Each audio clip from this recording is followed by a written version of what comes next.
uAdam. Amen. Ngokunganali komuntu oyedwa wakhandwa ukuba yisona. Khandwa kubani? uAdam. Kodwa uKristu Jesu kubeka kanje ngifuna lelo ke manje.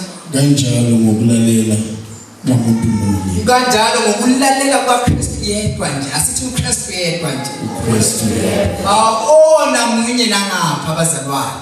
Nangapha owenze kahle munye uKristu Jesu. Kwaba njani katsheni? Abaningi bayakwenziwa abalungileyo. Hawu, nangapha uma ngabe uKristu Jesu sikwazi ukukholelwa kuye siyenziwa abanjani?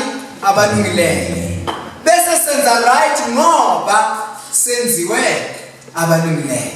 Ngamanye amagama kwenza right awenzi right ngoba ukwazi kwenza right. Wenza right ngoba unjani? Uright. Hallelujah. Asithathele katsheni sengiyavala. Verse 19. Sume verse 20. Kepha umthetho wangena ukuba isiphambi kosande. Kodwa lapho kwavama khona isono, umusa wavama kakhulukazi. Lani badideka futhi abantu bakhulu la. Angithi ithi lapho ke katsheni. God's law was given so that all people could see how sinful they are. Awungene nje umdlalo nje. Funa nibone ukuthi niyone kanjani. Bekani la. Uma uthathi uyabona emgwaqweni bayakubuza uma ucontest icala lokuthi ubhale ithikithi uthi alilibonani ibhodi. Uyazi ukuthi ecaleni liyathathwa imoto kokucimo ukuthi alikho ilibhodi uvela alikho. Uyazi mangafika ngibhodi la icala likho thiwa iphutha eleni mina bomgwaqo lo muntu nje begijima ngale speed lesi ayikho into elindawo 60. Kabona nifika ibhodi likwile leliphansi. Angisho ukuthi nihambe niwasaka. Phone hapo. Ningawasaka. Uma kufikwa kwisini nosuku okwenzele ngale offense kufika ukuthi ayikho into ethi wena uphula umthetho la. Kuthiwa icala alikho. Where there is no law there is no sin. Ngoba umthetho ugamisa ukuthi umubi kangakanani. Ababanje speed track ukuthi mhlawumbe lento lesengibanje kakhulu ama speed track before bakubhala bathi ngozobona abazalwane kusami ibhola manje sengiyavala ngiyathinda zamanje uyabizwa ujayile kuthiwa taka sicela uzobona nesengibizwe kanti ngipha ngizobona ngibonile la emotweni ukuthi vele ngihambe phezulu kodwa sicela uzobona mangifika bethi buka la right. Angithi umthetho ukuthi buka ukuthi ubheda kangakanani bese uyaphanishwa. Ela ngibazana futhi unikhombisa asishumayele umthetho ngoba umthetho uyijudgment. Uma ngabe ngizoshumela umthetho ngizothi niyaphupa. Nizophupa bazalwane. Njengoba ninje nizophupa nizophupa nanke.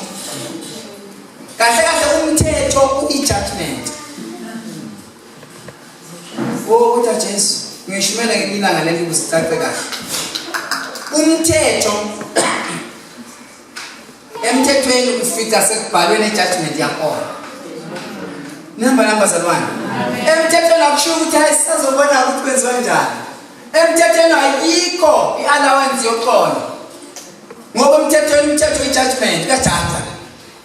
Mawufika manje lapha enkantolo ngohamba ngacala bazalwane bangakabahamba ngacala. Ukulalela ukuthi khona lapho kuzothiwa khona siya. Jesu. Siyamxolela umangalelwa. Icala lona libelibi kakhulu. Ubulele impela. Kodwa bazalwane ake sifune iBhayibheli. Alizani. Ngoba kwavula iBhayibheli kuzobonakala. Themba sanwane umthetho uphona. Kodwa besicela umangalelwa icala liyamlahla impela. Kodwa besicela simcela ayikho leyo provision. So indaba yomthetho ibiveza ukuthi umubi kangakanani. And bazalwane uNkulunkulu wasenzela umusa sajumpa emthethweni saya kuKristu. uKristu kuye sathola zonke izinto obekumele singayitholi. uJesu wahamba wayojajwa. Ayisithi Jesu Kristu wajajwa. Singavala kumayisathandaza. uJesu Kristu wenziwa kanjani bazalwane? Wajajwa endaweni kabani? yakho. Uyabona njengoba eshayile esiphambeleni kuthiwa waba yisono owayengenasono, sorry, waba yisono Yesu owayengonanga waba yini yisono, abangayisoni waba yisono. Bathi mabebethela babethela isono. Kahle kahle isono senziwa kanjani? Sabethelwa. Ngoba lesisono esasinguJesu Kristu. Wena wama ngaphandle waba ngumpristi wakho, kwafa yena endaweni yakho ukuze wena ungabusafa. Kwashaywa yena ukuze nezifo ezafika nesono iphiswe kuwe. Waba mpofu ukuze ubumpofini bakhe kucele wena. Nengizwe bazalwane, wahamba nazo zonke izinto zasesihogweni zasemnyameni. Zonke izimfishi lezi uJesu Kristu wazahlula okwethu sidinga into eyodwa. Uthi obhalayo kanjalo uMoses ephakamisa inyoka yethu ehlala. Nendodana yomuntu mayenze kanjani bazalwane? Bayiphakanyiswe. Ngivala ngelithi bazalwane ziyaluma inyoka impela. Kodwa uma inyoka yethusi ehlala iphakanyisiwe, inyoka yethusi ngenxa yesu elikhulunywa enyokeni yethusi into eyisithiya engahloli lutho, wawuthi uyibuka inyoka ilumile kodwa ungafa. How much more uKristu wakhe ephila? Uthi kanjalo indodana yomuntu imele ukwenziwa njani? Ukuphakanyiswa. Ungani mawulunywa inyoka ungaphakamisi igama likaJesu Kristu? Kungani mawulunywa inyoka kuneyinyoka zeyikwenethi, kuneyinyoka yabona ngabe ifishi zeyinyoka. Inyoka yendlala ulunywa inyoka yokuthi kuthiwa phakamiswa yena uJesu Kristu ukuze le nyoka iluma izoba powerless. Uthi kanjalo niyazi ukuthi siyalunywa izinyoka. Uhlobo lenyoka olukulumayo ugcina ungalwazanga mawuphakamisa uKristu Jesu. Yazi ukuthi ngalesikhathi kuluma inyoka phakamisa uJesu.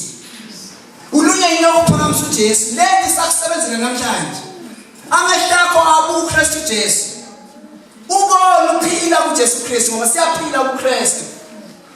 uJesu Kristu usishumela ngilana. Hallelujah. Amen. Ungazi describe ikwenethi zakho ukuthi zingakanani. Ungazi describe ukuthi udlala how many days without food. Ungazi describe ukuthi ugula uqhaqozwa emthandazo. Awube uphakamisa uThixo phakathi in the midst of your sickness. In the midst of your hunger. Uthi wazophakama Jesu.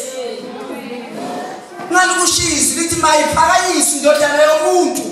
Silumi inyoka zikhona. Bese uyamtshela emva kwalokho ukuthi uyokuzwana. Kobe kuno haleluya endlini. uNkulunkulu uyawuthinta. Ingabe zilwane ngaba amagwababa alethe lezi zinto ngenxa yokuphakamisa indodana yomuntu. Siphakame sime ngenyawo.